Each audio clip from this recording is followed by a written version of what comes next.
After studies మీకు ఎలాగా opportunities అనేవి వచ్చాయి పర్టికులర్గా దీనికి రిలేటెడ్? నా డిగ్రీ అయిపోయిన తర్వాత మా మదర్ చెప్పింది. దాసనారాయణరావు అని సినిమా డైరెక్టర్ ఉన్నాడు కదా, అతను బెబ్బులిపల్లి ఒక పొలిటికల్ మ్యాగజైన్ తీసుకొస్తాడు. ఆయన మ్యాగజైన్ తీసుకొస్తుంటే బాగుంటుంది. ఉదయం కూడా అంతకుముందు ఆయన తీసుకొచ్చింది కదా, సో మళ్ళీ తీసుకొస్తుంటే ఒకసారి అప్లై చేయరు అన్న అంటే సరే అని ఒక 2 కార్టూన్లు దానికి అటాచ్ చేసి నా రెజ్యూమ్ ఒకటి పంపి బెబ్బులిపల్లి మ్యాగజైన్ పంపించిన. అక్కడ KNY పతంజలి అని ఎడిటర్ ఉండేవాడు. కార్టూన్ చూసి చాలా ఇంప్రెస్ అయ్యాడు. అప్పుడు సంజయ్ దత్ అని సినిమా యాక్టర్ ఉండే కదా, ఆయనకి ఎక్కువ వెనుక జూల్ ఉండేది ఎక్కువ. అయితే ఆయన గుర్రం తోగలాగా ఆ జూల్ లాగా వేసి గుర్రంలాగా పరిగెడుతున్నట్టు ఒక క్యారికేచర్ వేసిన. అట్లా 2-3 క్యారికేచర్లు కార్టూన్ చూసి బాగా విపరీతంగా ఇంప్రెస్ అయ్యాడు పతంజలి గారు, KNY పతంజలి అని. ఆయన బెబ్బులిపల్లి ఎడిటర్.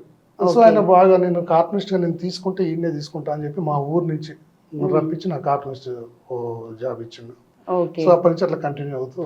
మరి ఎలా వస్తాయి ఐడియాలు? ఇప్పుడు ఒక థింగ్ ఏదో జరిగింది బయట పొలిటికల్ గా, సో మీరు రేపు పబ్లిష్ చేయాలి, మీరు ఇవ్వాలి డ్రా చేసి, ఐడియాలజీ ఎలా ఎక్కడి నుంచి వస్తాయి?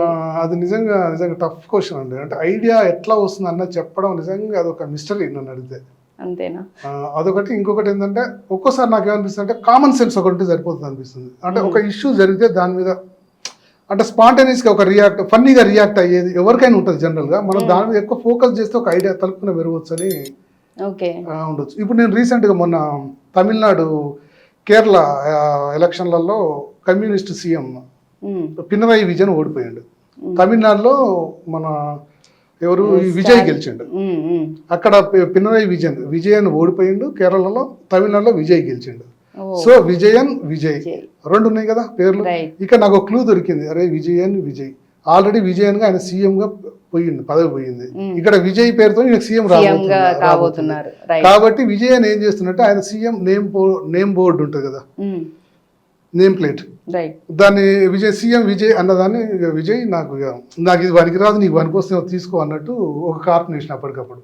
సో తలక్కున విజయ్ అన్నది ఒక చిన్న క్లూ వచ్చి వేసిన కార్టూన్ అది. సో ఇప్పుడు ఆ కార్టూన్ ఒకసారి చూపిస్తాను. Take this, it could be useful to you అని విజయ్కి తీసి ఇస్తున్నట్టు. సో ఈ ఓడిపోయిన విజయన్ గెలిచిన విజయ్కి ఇస్తున్నాడు. నేమ్ బోర్డు అదే కదా, మళ్ళీ కొత్తగా ఎందుకు రాసుకుంటావు, ఆల్రెడీ నా దగ్గర నువ్వు తీసుకోవాలి. సో ఈ పేర్ల మ్యాజిక్ తోని నాకు తలుక్కున మెరిసింది. ఇప్పుడు ఐడియా ఎట్లా వచ్చిందంటే అట్లా పేర్లతో కావచ్చు, లేదంటే వాళ్ళ బ్యాక్గ్రౌండ్ వల్ల కావచ్చు, ఇంకేమన్నా వాళ్ళ పొలిటికల్ బ్యాక్గ్రౌండ్ కానీ, ఇంకేమన్నా వాళ్ళు అంతకుముందు చేసిన ఎఫర్ట్ కానీ, ఇంకేమైనా చేసిన డ్రాబ్యాక్స్ కానీ, అవన్నిటిని మనం చూసుకొని కొద్దిగా మైండ్ సెటప్ చేసుకుంటే దాంట్లోంచి ఒక ఐడియా జనరేట్ కావడానికి ఛాన్స్ ఉంటుంది.